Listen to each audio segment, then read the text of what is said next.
I'm Kelly Maloney, and I'll be presenting about the numerous environmental issues currently plaguing the nation of Panama. The top three current problems in Panama are deforestation, erosion and sedimentation, as well as pollution, especially in the bays surrounding the country. In a 2012 study by the World Bank, researchers found that in the 3 years from 2010 to 2012, the percent of Panama's land that is covered by forests declined from 43.7 to 43.4%, and is expected to continue to drop if environmental regulations and programs are not implemented. Over time, this will cause an increase in CO2 levels, loss of biodiversity, and increased soil erosion, which is already a major issue in Panama. According to a study by Encyclopedia of Nations, soil erosion is occurring at a rate of 2,000 tons each year. This will affect agriculture and will cause sedimentation to run off into the ocean surrounding Panama, as well as contaminate the nation's dwindling clean water. Based on a 2014 study, Panama currently ranks 53rd out of 59 countries for clean water, having only about 25%. Panama is only ranked above struggling African countries including Ethiopia, Zimbabwe, Cambodia, and Ghana, which had 0% clean water. These issues have had a major impact on the environment and the people of Panama, as well as the expansion, trade, and areas surrounding the Panama Canal.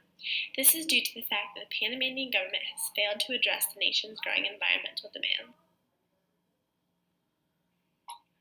The Panama Canal serves as a trade route for Central America and the rest of the world. It is Panama's main source of income due to the high volume of trade that passes through the canal each year.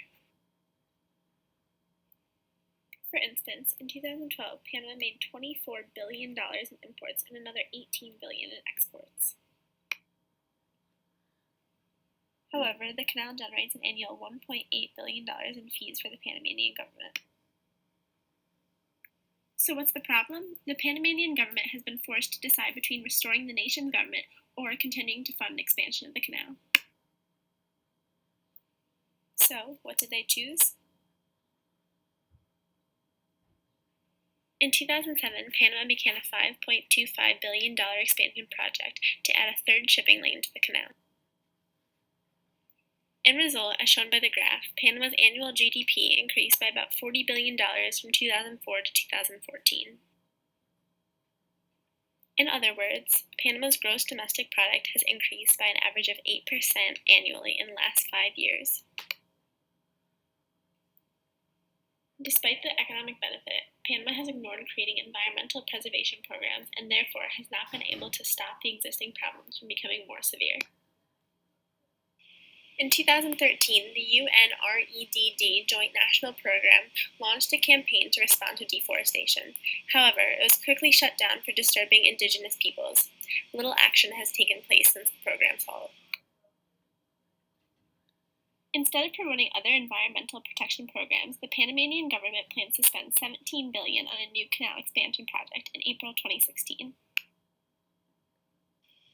This expansion will cause more deforestation, high traffic and pollution, and over 186,000 Panamanians to lose their homes. All in all, the Panamanian government has done a great deal to improve the Panama Canal at the cost of the nation's environment, causing future problems such as fewer clean water sources, high CO2 levels, and a buildup of waste.